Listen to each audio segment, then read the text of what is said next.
Thank you very much. It's fantastic to be with you tonight. I've flown over from Babylon for the evening. It's great to see you this evening. Now, some of you might be wondering why Boney M is a suitable subject for academic study. Well, we're going to find out over the next 5 hours. Now, we'll also be asking some key questions this evening. First slide. Such as, why do academics ask questions and then immediately answer them afterwards? Well, we'll be finding out during this talk. So there they are. Why Boney M? Well, unlike several other disco legends of the 70s like ABBA, Legs & Co. and the Wombles, Boney M proved they'd been paying attention at school and listening to their lessons. Here we have Rasputin, a figure we might not remember very much about today, if it was not for Boney M, who reminded us that not only is he the lover of the Russian Queen, but is also the Tsarist regime's greatest love machine. Now, every word of this song is true. His eyes were flaming gold. Russian chicks did think him a lovely dear. Some men of higher standing poisoned his wine. He drank it all. He said, I'll be fine. They didn't quit. They wanted him dead. And so they shot him until he was dead.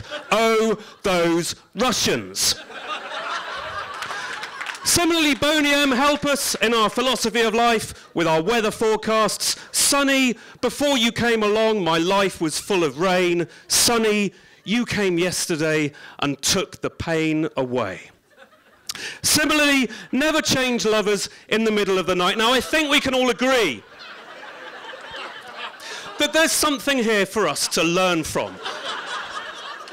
If one does change lover in the middle of the night, one runs a very real risk that your first lover is going to be not very impressed because you've disappeared in the middle of the night. Meanwhile, your new lover isn't very impressed either because you've turned up in the middle of the night when they think they're going to be getting a good night's sleep.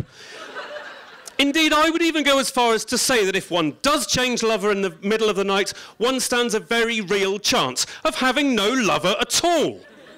So, not only with our personal relationships, but in our family relationships as well. Boney M show us how important it is to be happy at Christmas. We can learn a lot about intergenerational cross-relationship purposes here. She's crazy like a fool. What about Daddy Cool? And of course, from the 1975 song, Do You Wanna Bump? Do you wanna bump? Do you wanna bump? Do you wanna bump? Do you want to bump? Do you want to bump? Do you want to bump? Do you want to bump? Do you want to bump? Do you want to bump? But here we come to the car crash moment for Boney M. Ma Baker, the story of the 20s gangster told with great historical accuracy. She was the meanest cat in old Chicago town. She really knew how to mow them down. Except that unfortunately, she was called Ma Barker. A terrible slip on the record. Now, I notice at this point that nobody is taking notes. How do you all expect to be passing Boney M studies if you won't write any of this down? I think this is worth pointing out so that future songwriters don't make a similar error. Tom Baker, Doctor Who, Ronnie Barker. Cheryl Baker of Bucks Fizz. Bucks Fizz studies start in the autumn term. By the way, for those of you who are interested, Sue Barker for rabbiting away incessantly about tennis. Mr. Bun the Baker, and so on and so forth. Now, some useful information now. Let's look at sales of Boney M compared to the population of Liechtenstein. There it is, and just for a bit of fun, down here, voters, Liberal Democrat voters in the last election, and of course down there, Liberal Democrat voters in the next election. But Boney M weren't just about pointless graphs, demographics, and Russia. They also tell us how every story is essentially about a journey across a moor, home to a galaxy far, far away. The undiscovered question at the heart of Boney M's studies. Now, as I plan to lecture about this over the next 30 years, not just here, but internationally as well, I can't give you an answer straight away. But perhaps Einstein can help.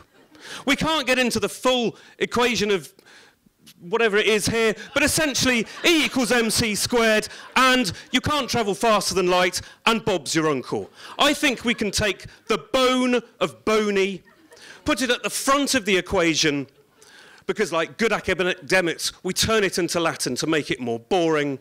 And Boney M is quite simply seen to mean having a good time whilst travelling at the speed of light twice, which these people are clearly doing. So there only remains one more thing to be said, which is that anyone who wants to join me for Boney M studies in the spring term, stand up in your seats now, start dancing, and sing. Ra ra Rasputin, lover of the Russian queen. Come on your feet. Come on. There was a cat who really was gone. Thank you very much, Canada.